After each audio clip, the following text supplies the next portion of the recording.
Kalau para pemirsa, mungkin nanti dalam testimoni di komentar itu pasti tidak hanya 1-2 yang pernah mengalami dan baru menyadari setelah itu terjadi. Kejadian. Iya. Di renteng itu loh Mas, dari atas ke bawah itu loh. Bukan kok terus ditaruh di satu wadah itu enggak. Kalau orang zaman sekarang kan taruh di satu wadah. Di renteng. Kalau itu di renteng kayak orang zaman dulu itu loh. Ngagem niku nggih napa? Kelapa, biting kelapa. Biting ya, pakai lidi. Lidi, dimasukkan di situ. Ini jelas ini jadul banget. Ini enggak sebaik ini. Saya kan makin curiga saya itu ini bisa jadi leluhur. Saya langsung sadar kan. Dari muara Sungai Progo. Lah kan muara Sungai Progo ke situ kan jauh Mas. Ada 20 kilo. Ada. Kalau ikan itu dibawa pakai naik sepeda, posisi siang yang panas, harusnya udah kering. Ya, atau mati. Lendirnya ikan itu udah kering. Itu masih basah, masih lemes. Harusnya kan udah kering dan kaku ikannya karena kena panas matahari. Saya mikir lagi, wah ini aku nggak bisa dilimpeki, aku nggak bisa dilimpeki. Kena titan nggak? Saya udah tahu ini pasti leluhur. Jiyangan. Namun yang kejadian seperti itu ya bisa kita kategorikan sebagai bisikan Sang Sukmo Sejati, arahan dari guru sejati. Karena bimbingan arahan guru sejati itu memang tidak pernah meleset, karena kan sudah weruh sadurunge pinangkah atau sudah bisa melihat sesuatu yang invisible. Jadi itulah fungsinya kalau kita mengaktifkan guru sejati ketika kesadaran raga kita itu belum menyadari, belum memahami. Tapi sang guru sejati itu sudah paham betul.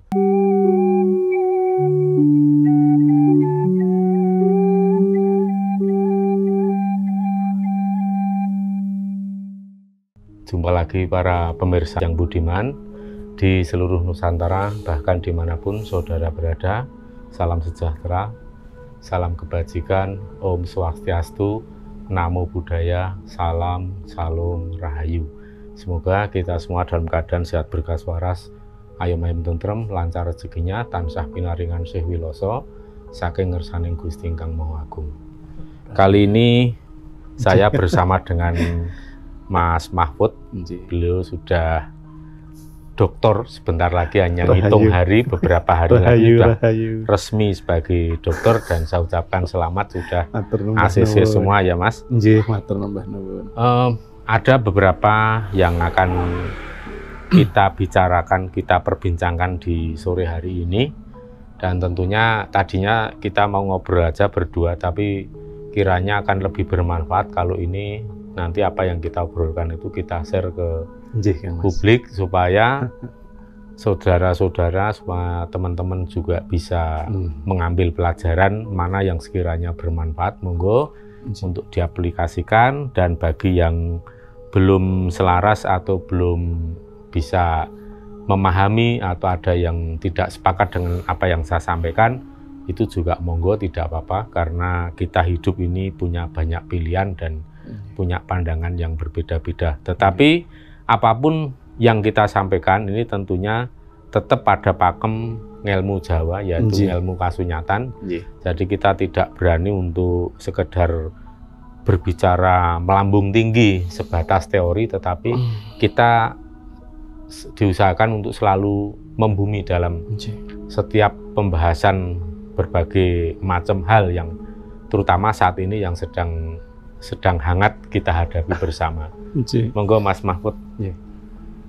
Assalamualaikum warahmatullahi wabarakatuh. Waalaikumsalam warahmatullahi Om wabarakatuh. Swastiastu, Namo Buddhaya.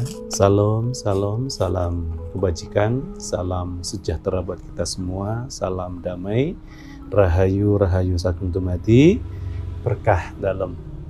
Dumateng Kang Mas Sabdo Langit dan Bunda Sabdo dan keluarga tercinta ingkang kawula hormati, kawula dereki lan kawula takwimi, yang sangat saya muliakan, mengaturkan salam bektos kawula, keluarga kawula kagem sedaya keluarga Kang Mas, dan juga kepada Iyang pepunden leluhur tanah Nuswantara mliginipun tanah Jawi. Mugia berkah beliau semua Gusti ingkang Maha Welas Asih selalu memberikan kawilujengan, karahayuan, selamatan, sukmo jiwaraga dumateng Kang Mas keluarga lan ugi kepada saya sekeluarga. Kabul. Rahayu kasumbatan, rahayu. Yang kedua kalinya Kang Mas, ada beberapa hal nanti satu persatu pada nyuwun ngangsu kawruh dipun kula wentah. Mohon arahan baik dari sukma jiwa raga batin zahir lahir. Langsung kawula badhe saya mau menanyakan mungkin satu-satu dulu biar langsung nanti dipun berikan penjelasan arahan poin per poin.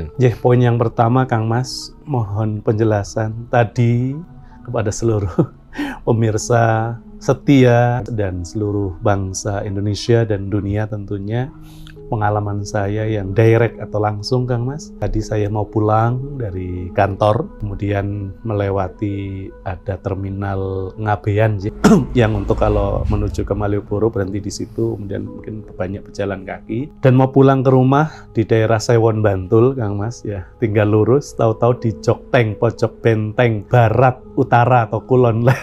Saya bahasa mungkin akademik atau filsafatnya dapat vision mungkin melihat ada Kang Mas hadir gitu secara energi, frekuensi, vibrasi. Nah, tanggap ing sasmito, saya menanyakan ke diri saya apakah kadawan sowan. Nah gitu. Nah, pas sampai Jokteng, lah mobil kok belok kiri Mas. Padahal saya belum jawab, mulut saya itu belok kiri. Wah, ini jelas ketimbalan. Saya sempat pikiran, WA dulu, telepon dulu atau udah. Terus ada suara sukma saya, suara ruhania saya. Udah, sowan aja. Ada satu diksi ya, atau satu kata yang nanti minta arahan Kang Mas. Wis darurat, harus sowan, minta arahan-arahan. Saya langsung memahami, terkait nanti dengan gejolak alam. Nah, pengalaman apa yang saya alami ketika saya tidak ada planning sowan Kang Mas, tidak ada rencana, ya bahkan tadi juga sudah deket, tidak WA, tidak telepon, kok ketimbalan itu arahan itu dulu. Karena ini laku kasunyatan saya yang saya alami sore hari ini langsung direct. Monggo Kang Mas itu dulu. Biasanya saya jarang di rumah ya jam-jam segini. Oh, ngaten. Ya, biasanya jarang di rumah dan kalau nggak janjian dulu biasanya susah juga untuk ketemu karena kesibukan saya juga. Namun yang kejadian seperti itu ya bisa kita kategorikan sebagai bisikan sang sukmo sejati atau arahan dari guru sejati, karena bimbingan arahan guru sejati itu memang tidak pernah meleset karena kan sudah weruh sadurunge pinangah atau sudah bisa melihat sesuatu yang invisible. Jadi itulah fungsinya kalau kita mengaktifkan guru sejati ketika kesadaran raga kita itu belum menyadari, belum memahami, tapi sang guru sejati itu sudah paham betul, sudah mengerti bahkan sesuatu yang mungkin akan terjadi atau sesuatu yang tepat untuk dilakukan. Jadi sifatnya guru sejati itu memberikan pengarahan yang prediktif dan itu bukan gambling, tapi sesuatu yang pasti itu loh Mas. Maka saya katakan berkali-kali, hidup ini bisa menjadi gambling atau spekulasi seperti permainan judi, atau hidup ini bisa menjadi sesuatu yang sifatnya pasti, bahkan bisa sebelum 90% kepastian. Itu karena berkat bimbingan dari sang guru sejati. Jadi setiap langkah, tindak, kemudian rencana itu semua sudah mendapatkan guidance, mendapatkan suatu bimbingan langsung dari sang guru sejati. Itu baru kita ngomong satu kekuatan yang ada di dalam diri kita berupa guru sejati, atau termasuk di dalamnya itu berperan sebagai pamomong kita ya guru sejati itu. Rahayu. Apalagi kalau nanti lama-lama itu akan lebih waskito permono dalam menangkap sinyal yang diberikan oleh leluhur. Jadi kita punya guru sejati, punya leluhur yang mengarahkan, maka segala sesuatu itu akan menjadi lebih pasti dan akan lebih efektif. Apa yang kita lakukan tidak buang-buang energi, buang-buang biaya maupun waktu. Karena apa yang kita lakukan itu semuanya maksimal manfaat dan gunanya. Seperti itu, Mas. Matur numbah nuwun, sampun terjawab, dan ya inilah jawaban untuk memahamkan ke mungkin akal pikiran atau brain atau otak saya tadi, ketika pikiran saya, otak saya itu mau pulang di Jokteng Kulon Ler, loh kok belok kiri? Siapa yang membelokkan? Sukma sejati atas bimbingan para iyang pembenar leluhur, semua dari atas izin Gusti Kang Maha Welas Asih. Matur numbah nuwun Kang Mas. Nyuwun bimbingan tansah agar lebih dalam ngalap berkah pada Gusti Kang Maha Kuwasa melalui sukma sejati lebih tajam, lebih dalam, untuk lebih nanti mudah-mudahan ada kemanfaatan buat diri saya, keluarga, dan masyarakat. Yang keduanya, Kang Mas, sebelum saya menanyakan anugerah yang saya terima dari Gusti Kang Maha Welas Asih lantaran atur pektos dumateng para yang pemuda leluhur, tadi sempat saya yang waktu 2 kali saya masukan nggak jadi tertunda. Langsung aja saya menanyakan konteks keluhuran Eyang Pepundan leluhur Nuswantara yang intinya adalah di Eyang Pepundan leluhur Tanah Jawi, Mataram juga, terkait dengan apa selama ini dalam konteks budaya, ya, itu misalnya yang sudah sering Kang Mas dan keluarga besar, saya juga sering derek Mangayu Bagio lakukan, atur bisungsung, labuhan, dan lain-lain, dan adat istiadat budaya Jawa yang lain yang itu saya sudah mungkin beberapa lama akhirnya dapat pencerahan bahwa yang dianggap mungkin klenik, kemudian mistik, angker, atau keramat, atau animisme, dinamisme yang dimaknai yang kurang tepat, saya baru menyadari bahwa itu semua adalah mungkin ngapunten bahasa-bahasa oknum kolonial atau penjajah, entah itu dari luar atau dari dalam, yang oknum-oknum tersebut mungkin ada tujuan tersendiri. Tapi ketika saya paradigma integrasi, interkoneksi antara substansi religion saya sebagai muslim, saya beragama Islam, Quran, Sunnah, tidak hanya syariah, saya konfirmasi dengan tarekat, hakikat sampai ma'rifatnya, masuklah jumbuh manunggalnya wiji jumunung dengan yang namanya konteks sains, ya, ilmu pengetahuan, dan juga filosofi, filsafat ilmu, ada ontologi, epistemologi, dan aksiologi, atau konteks integrasi, interkoneksi agama, budaya, dan teknologi.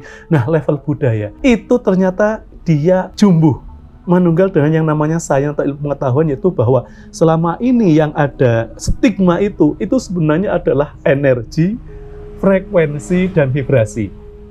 Yang ketika saya adalah sudah mungkin 3-4 tahun sangat termasuk ngefans ya sementaranya dengan Nikola Tesla. Beliau menyampaikan kalau kamu ingin mengetahui, memahami, mendalami, dan memperoleh ilmu, ya, rahasia tentang alam semesta, kuasailah 3 terma sampai ke hakikinya, yaitu energi, frekuensi, vibrasi. Berarti ini sangat urgent, penting, atau bahkan darurat untuk disampaikan kepada sahabat kita setanah air agar tidak sedikit-sedikit menganggap itu klenik, angker, kemudian menyalah-nyalahkan, bahkan mungkin membid'ah-bid'ahkan, bahkan ngapunten mengkafir-kafir karena memusyrik atau syirik-syirikan. Itu pertanyaan selanjutnya, Kak Mas. Nyuwun arahan, Kak Mas. Ya, sebenarnya kalau boleh dibilang ya ini just kidding, tapi ya mengena. Nikola Tesla itu mungkin bisa jadi belajar ilmunya itu dari spiritual Jawa. Rahayu. Karena orang Jawa itu dari dulu itu sudah mampu memahami keterkaitan antara sesuatu yang sifatnya metafisik dan fisik. Itu sulit dipahami dan tidak mudah untuk dijelaskan, terutama ke orang-orang yang masih bodoh atau belum paham. Pikirannya yang tidak biasa untuk berpikir klenik itu akan sulit memahami. Apalagi bagi orang-orang yang belum sudah antipati dengan yang namanya tahyul klenik. Bahkan kalau saya melihat di dalam kamus bahasa Indonesia, arti tahyul dan klenik itu sudah dibelokkan, sudah dibuat oleh orang-orang yang entah itu memang bodoh beneran atau memang punya niat politik untuk membelokkan. Tapi yang jelas arti maknanya sudah sangat tendensius. Padahal kalau kita mau bicara soal tahyul dan klenik itu sebenarnya kan kita itu memahami sesuatu ada hubungannya antara yang metafisik dengan yang fisik, antara yang gaib dengan yang padak, ya kan? Tapi orang kan kemudian menganggap bahwa itu mengada-ada, itu tidak ada hubungannya. Nah, orang yang berkomentar seperti itu sebenarnya orang yang tidak paham, orang yang gagal paham, lebih ekstrim lagi. Nah, celakanya lagi, orang yang gagal paham itu entah dengan kebodohannya atau dengan tujuan politik tertentu, itu kemudian membuat suatu definisi yang secara subjektif, yang tidak sesuai dengan fakta atau kasunyatan. Maka tahyul dan klenik itu diartikan secara subjektif sesuai dengan kepentingannya atau sesuai dengan kebodohannya.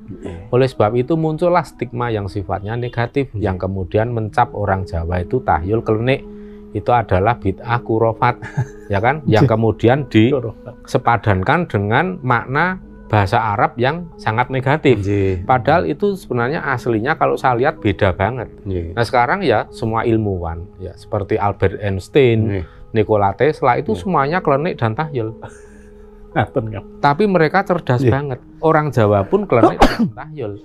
Makanya diberikan kelebihan untuk memahami sesuatu yang sifatnya Nggih. invisible. Nah, sesuatu yang tersembunyi, sesuatu yang tidak nampak oleh mata wadak atau visual. Tetapi nenek moyang kita, tradisi Jawa, kejawen itu bisa memahami apa yang terjadi sesungguhnya.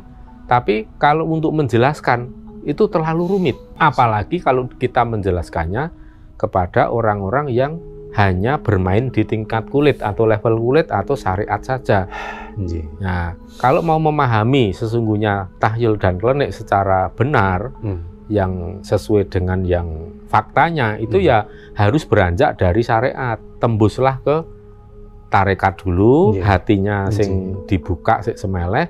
Kalau hati sudah dibuka dan semeleh, tulus untuk belajar, barulah nanti akan menyaksikan betapa luar biasanya ilmu-ilmu nenek moyang kita yang ternyata juga sepadan dengan ilmunya Pak Tesla dan Pak Einstein.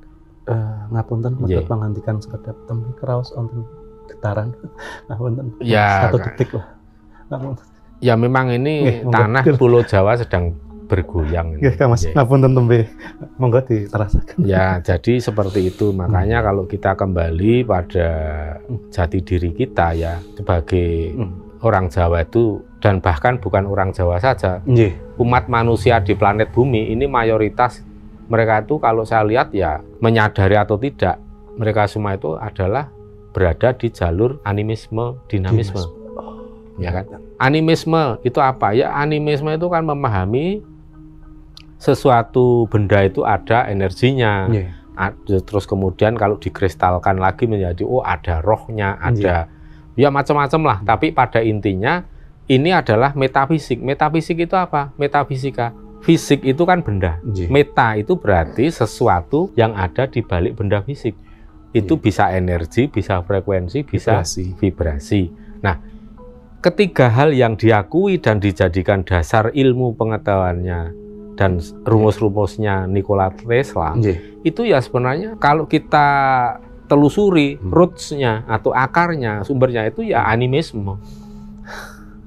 Tapi kenapa orang sekarang kayaknya antipati banget dengan istilah animisme? Maka saya katakan di sini, saya melakukan counter statement atau counter argumen, saya melakukan antitesis bahwa animisme itu adalah sebuah fakta dan realitas. Kehidupan manusia tidak bisa dilepaskan oleh hal-hal seperti itu.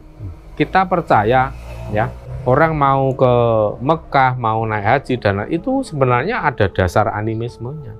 Kalau memang nggak punya dasar animisme ya nggak akan seperti itu.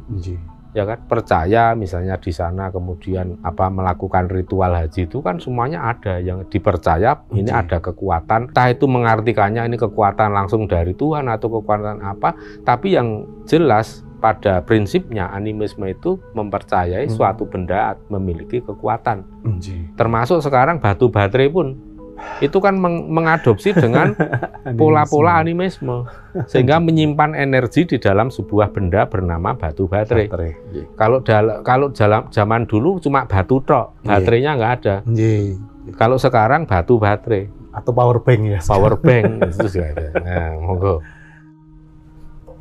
Matur Mbah Nuwun sampun terjawab bahwa memang untuk menjawab ini tadi Kang Mas menjelaskan kalau saya sebagai seorang akademisi, dosen di kampus yang berparadigma integrasi interkoneksi, ternyata semua itu tidak tidak perlu dipertentangkan atau dikonflikkan atau kemudian istilahnya didebatkan, tapi dijumbuhkan ya Kang Mas. Hanya ketemu ketika levelnya sampai ke tarekat, hakikat atau ma'rifatnya, dan kalau bahasa Jawa ini pun sampai ke substansi sukmo suci, sukmo sejati. Nah, yang berikutnya ini nun sewu sakderenge, mohon maaf ini tapi mudah-mudahan bermanfaat, pengalaman kembali ke apa yang secara objektif saya alami, menurut subjektif saya, tapi objektif dalam arti setelah sering sowan kepada Kang Mas Sabtolangit, ada 2 hal yang saya semampu saya coba amalkan, praktekkan atau implementasikan atau aktualisasikan. Yang pertama adalah untuk konteks agama, silahkan Mas Mahfud punya sesuai dengan agama Mas Mahfud. Ya, sebagai muslim ya jangan hanya syariah bloko, tapi ada tarekat, hakikat ma'rifat yang dijumbuhkan dan dimanunggalkan. Nah, untuk konteks budaya saya benar-benar dengan selalu meminta kepada Gusti Ingkang Maha Welas Asih dan juga lantaran para yang leluhur niat berbakti dengan atur pisungsung ubo rampe yang sesuai dengan adat budaya dari leluhur tanah Jawi, saya praktekkan semampu saya. Nah, berkah itu ditambah luar biasa bagi saya, apa yang Kang Mas sampaikan yaitu sangat islami ya. Perbanyak bersedekah, sodaqotun jariyatun. Kalau bahasa Arab itu bahasa hadisnya Rasul kan ada 3 perkara yang kalau itu diamalkan itu akan ganjaran, pahalanya itu akan mengalir sampai kita meninggal dunia terus. Yaitu yang pertama adalah ilmu yang bermanfaat, yang kedua adalah bersedekah, sedekah jariyah tadi, yang ketiga punya anak putra putri yang soleh solihah ya, atau kalau pakem Jawi laku becik bener tur bener nggih Kang Mas itu. Nah, saya untuk urusan saya pribadi ketika untuk ini mohon pangestu ujian tertutup, terbuka, disertasi saya diberikan kelancaran, keselamatan dan keberkahan. Nah, ketika kemarin saya mau sowan niat minta bimbingan juga niat berbakti pada guru-guru tercinta saya di Semarang. Tahu-tahu ada suara di Sukmo Sejati nggih Mas Araan, ada ibu-ibu yang jualan. Dia jualan makanan ya, kelihatannya masih sepi di depan ATM ya di kampus saya. Nah, kebetulan saya mau ngambil uang untuk membayar jilitan disertasi saya untuk nanti proses juga ke Semarang. Tahu-tahu sebelum ngambil ada suara, kamu nanti bersedekah, dilarisi ibu itu, jelas banget. Oh, saya mendengar suara itu, ya udah, saya ambil uang, saya praktekkan, saya mungkin setengahnya bahasanya borong lah gitu, dan saya tambahkan buat ibunya. Nah, sebenarnya saya mau berlalu karena saya mencoba tulus ya, tanpa ada tendensi minta doa. Tapi tahu-tahu ibunya langsung, selamat nggih Pak, mudah-mudahan bahasanya lancar, sukses. Saya cuma amin, matur suwun Bu, udah. Nah, yang kedua, saya kan mau menjilid di fotokopi langganan saya yang sudah puluhan tahun. Yang karyawannya dan ownernya itu sahabat-sahabat saya, teman-teman. Nek Jawa ini pun bolodopak lah.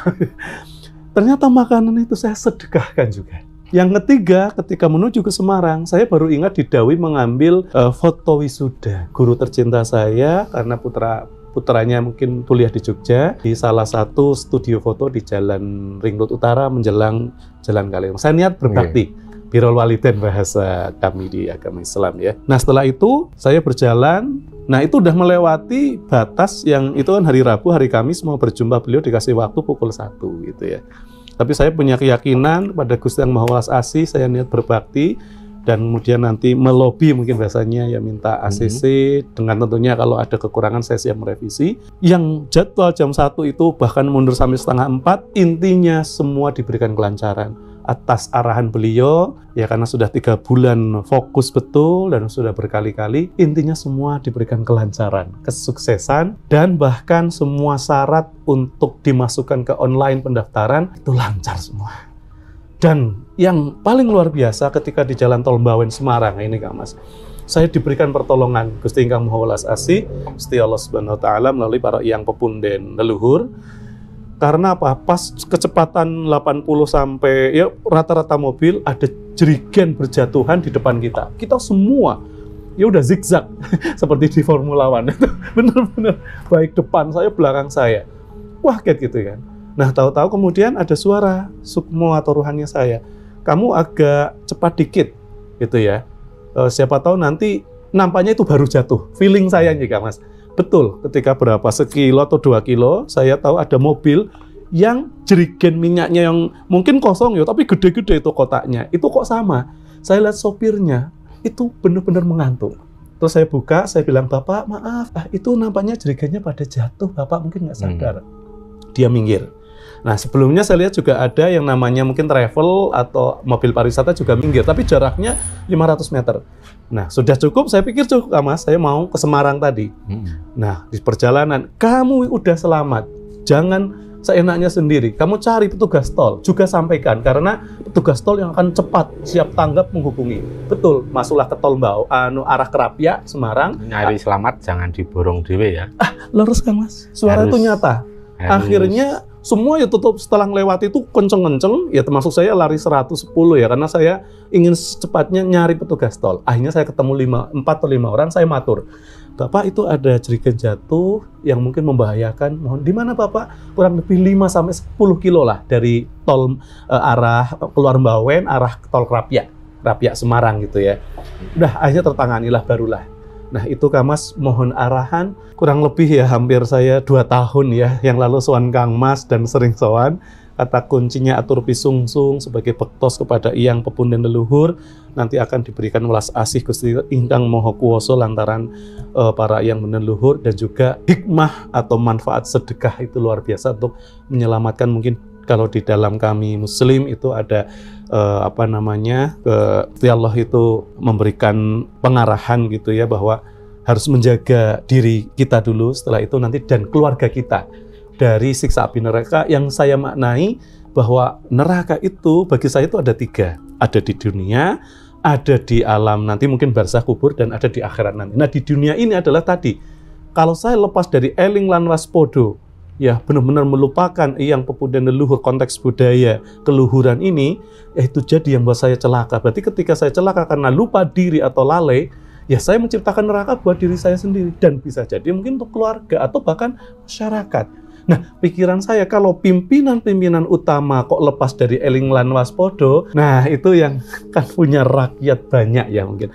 Yon arahan nggak Mas? Yang pasti kalau kita itu bersedekah, artinya kita memberi kemudahan ke orang, ya kan? Sedekah itu kan memberi kemudahan ke orang. Betul. Orang yang memberi kemudahan, pasti kita akan dipermudah. Rahayu. Sebaliknya kalau kita sering banget membuat keonaran, menutup jalan orang lain, entah itu jalan rezeki, jalan keselamatan, jalan keberuntungan, nanti kita juga akan mengalami hal yang sama. Bahkan sebel sialnya orang yang kita celakain itu, yang kita buat sengsara itu akan berbalik ke kita, dan keberuntungan kita akan berpindah ke orang yang kita buat sengsara menderita itu. Nah, makanya kenapa kita dalam spiritual Jawa itu harus melakoni darmaning agesang, supaya kita menjadi orang yang mampu jumeneng dharma kusumo, jadi bunganya dharma. Kita menjadi darmaning gesang. Jadi darmaning gesang itu kan uripe kudu murup. Murup itu berguna, bermanfaat untuk orang banyak. Kalau kita bisa intensif melakukan seperti itu setiap hari, atau akan jumeneng pribadi yang Dharma Kusumo itu artinya bunga dari Dharma itu sendiri. Jadi akan ganjaran istilahnya ini. Akan membuat harum dunia ini. Nah, sebaliknya sampah masyarakat. Nah kan gitu. Nah kalau kita ini caranya bersyukur ya, bagi orang Jawa juga gampang kok. Kalau kita punya kepandaian, kepintaran, ya jangan untuk minteri orang, tetapi gunakanlah kepandaian, kepintaran itu untuk berdharma, untuk diberikan kepada orang lain menjadi pencerahan hidup. Kemudian kalau kita punya harta kita selain untuk orang-orang terdekat, tapi juga berguna untuk orang-orang sekitar, orang-orang terutama yang membutuhkan. Termasuk kita itu menjaga keselamatan orang lain itu juga dharma yang luar biasa, selalu memberikan keselamatan pada orang lain, maka diri kita akan dijaga, akan dinaungi oleh energi keselamatan.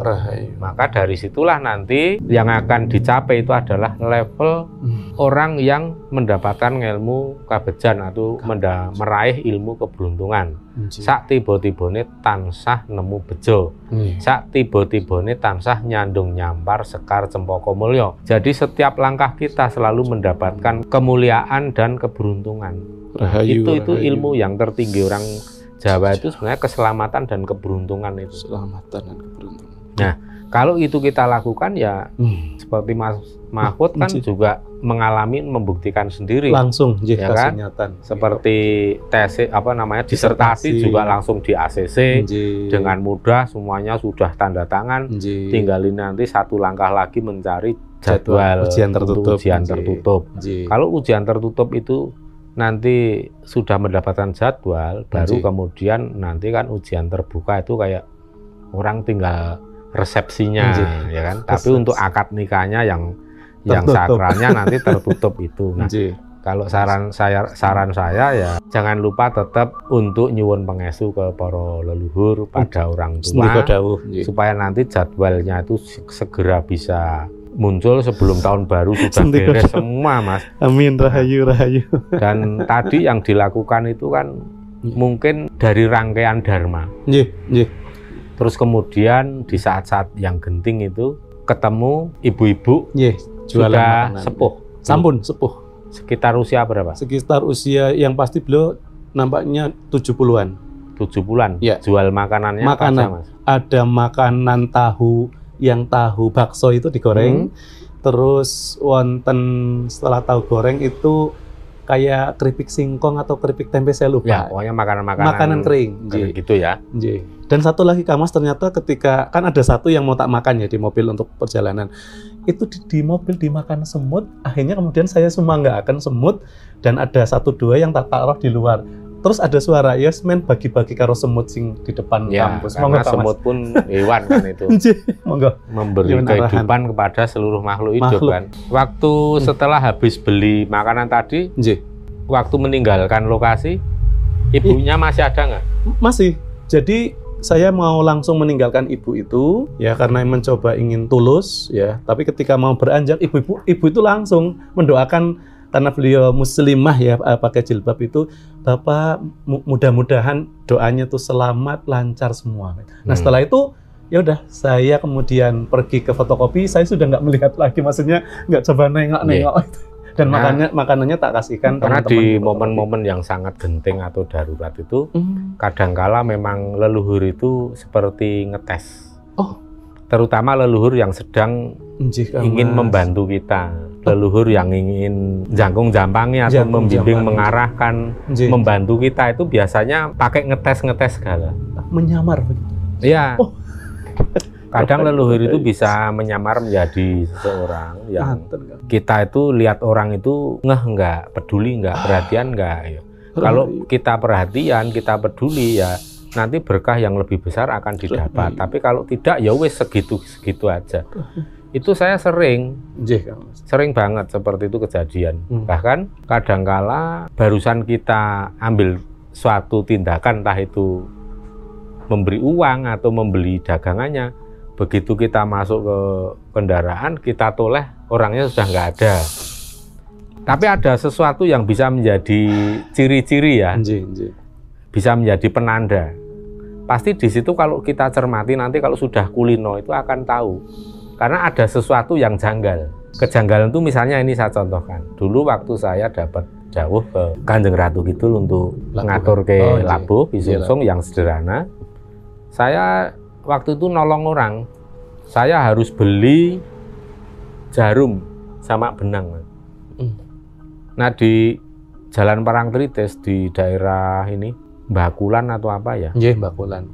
Oh, yang Barongan? Bukan, yang ada jaket kulit itu apa? Oh, alah Manding. Manding. Nah, sebelum perapatan Manding, itu saya kan merapat ke kiri. Itu istri turun ke toko kecil dan ditanya di situ ternyata jual benang dan jarum. Nah, tapi di situ saya kok melihat ada bapak-bapak yang sudah sepuh ya sekitar 70-an tahun. Pakai sepeda, tetapi posisinya berhenti. Dan ngeliatin saya dari ketutupan kaca kan. Kaca ini kan agak gelap. 70%, 80% kan enggak sulit melihat ke dalam. Kita mah bisa melihat. Tapi yang dari luar kan sulit. Tapi kok tatapan mata itu langsung ke kita. Saya sudah curiga. Rahayu. Ini kayaknya bukan sembarang orang. Saya langsung turun. Nah, dia itu bawa ikan mujair, Mas. Ikan wader, gede-gede segini. Iwak kali. Iwak kali masih seger. masih seger banget, masih lemes gitu. Padahal waktu itu jam 2 siang dan panas. Saya tanya, Pak, ikan mau dijual, mau badhe disade. Nggih, monggo ngersakaken pinten Pak? 7.000. Itu hanya direnteng itu loh Mas, dari atas ke bawah itu loh. Bukan kok terus ditaruh di satu wadah itu enggak. Kalau orang zaman sekarang kan taruh di satu wadah. Direnteng. Kalau itu direnteng kayak orang zaman dulu itu loh. Ngagem niku nggih napa? Kelapa, biting kelapa. Biting ya, pakai lidi. Lidi, nggih. Dimasukkan di situ. Ini jelas ini jadul banget. Ini enggak sebaik ini. Saya kan makin curiga saya itu ini bisa jadi leluhur. Saya langsung sadar kan. Terus satu lagi yang janggal. Saya tanya, Pak, ini ikan dari mana? Ini kok ulam saking pundi? Oh, ini dari muara Sungai Progo. Lah kan muara Sungai Progo ke situ kan jauh, Mas. Ada 20 kilo. Ada. Kalau ikan itu dibawa pakai naik sepeda, posisi siang yang panas, harusnya udah kering. Ya, atau mati, nggih. Lendirnya ikan itu udah kering. Itu masih basah, masih lemes. Harusnya kan udah kering dan kaku ikannya karena kena panas matahari. Saya mikir lagi, wah ini aku nggak bisa dilimpeki, aku nggak bisa dilimpeki. Kena titan nggak? Saya udah tahu ini pasti leluhur. Jangan. Saya lamangginnya langsung eyang. Jeyang nganu ngersaken pinten eyang, nganu 7.000 langsung kita kasih aja malah lebih. 70 berarti pitulungan. Berarti ini ada leluhur yang mau membantu saya. Rahayu. Ya sudah. Habis itu begitu saya sudah bawa tas yang ada lapisan aluminium foil itu loh Mas, di bagasi. Itu langsung saya masukkan di situ. Saya tutup kan biar nggak bau anyir kan. Udah langsung begitu jalan itu kan lampu merah pas hijau.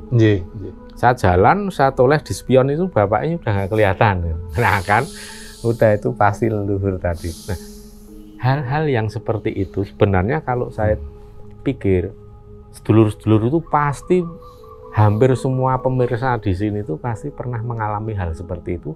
Cuma tidak menyadari bahwa itu sebenarnya leluhur. Mboten niteni. Wong pernah kok Kanjeng Panembahan Senopati lewat depan rumah. Rahayu. Ibu kan baru keluar pagi-pagi. Iri kabari. Tanya gitu. Lah kan yang bilang seperti itu kan biasanya temennya SD.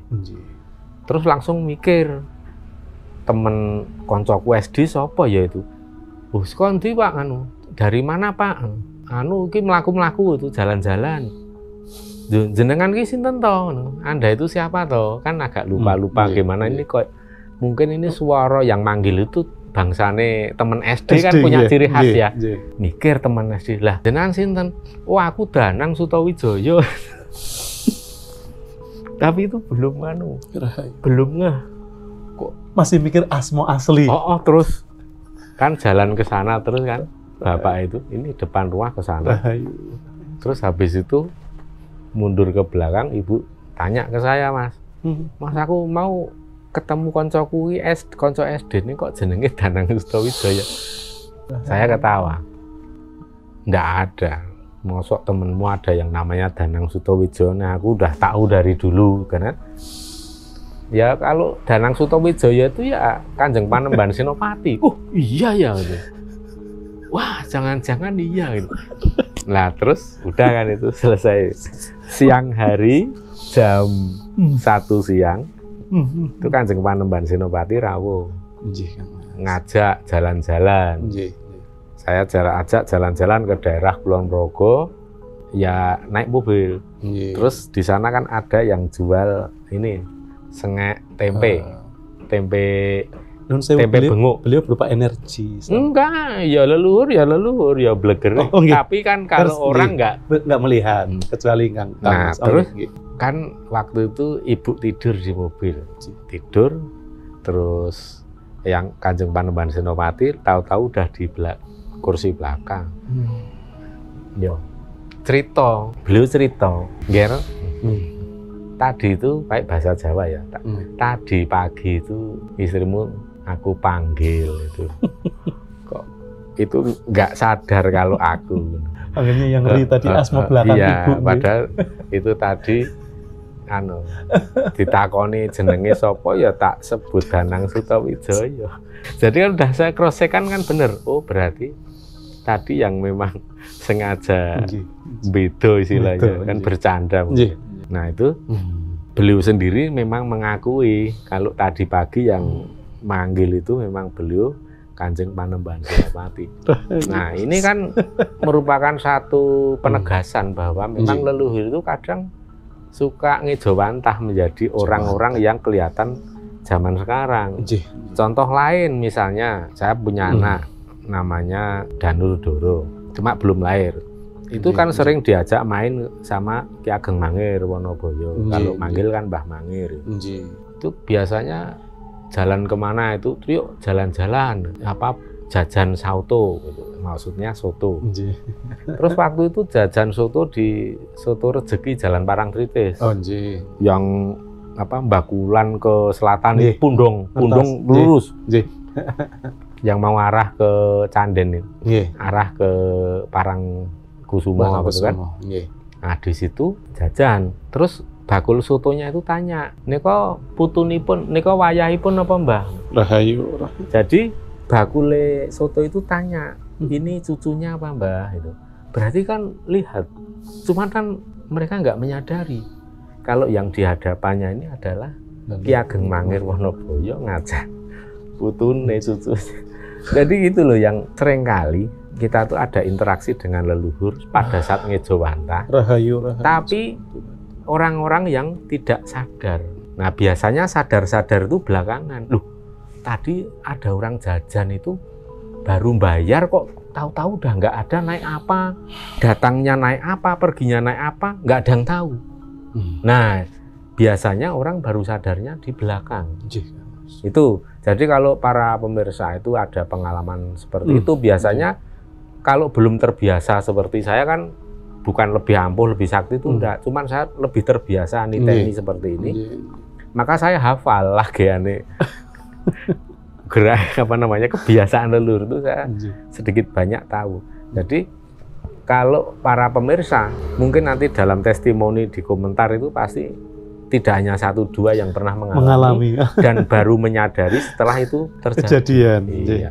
Maka tadi seperti Mas Mahfud itu kalau menurut saya itu tidak menutup kemungkinan ya, bukan sesuatu yang mustahil bahwa itu ternyata sebenarnya leluhur yang saat ini mendampingi, mengiringi, membantu kelancaran semua.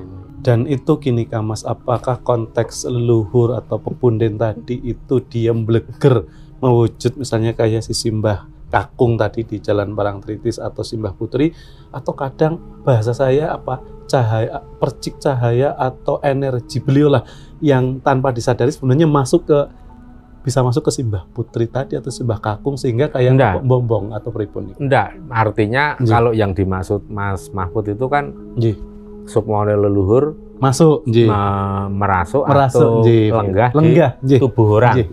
Enggak. Itu memang beliau ngejawantah. Ngejawantahnya seperti itu, bukan di kalau tubuh orang ya nggak kuat Mas. Oh, karena energinya besar. Iya, kalau orang zaman hidup makin sepuh leluhur. Kalau masuk ke badan orang zaman sekarang, berat banget.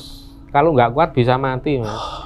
Makanya nggak sembarangan leluhur makin tinggi, makin sepuh itu ibaratnya kita ini punya raga di zaman sekarang gitu loh. Dan kita itu siapa? Kita juga belum gentur prihatin, terus masih lebay, masih baperan. Ya mana mungkin leluhur-leluhur besar kerso lenggah. Dan itu hanya orang yang punya wadah, dan tidak setiap orang itu punya wadah. Nggak bisa setiap orang kok kemudian dilenggahi kalinggian leluhur itu belum tentu bisa. Harus yang punya wadah gitu.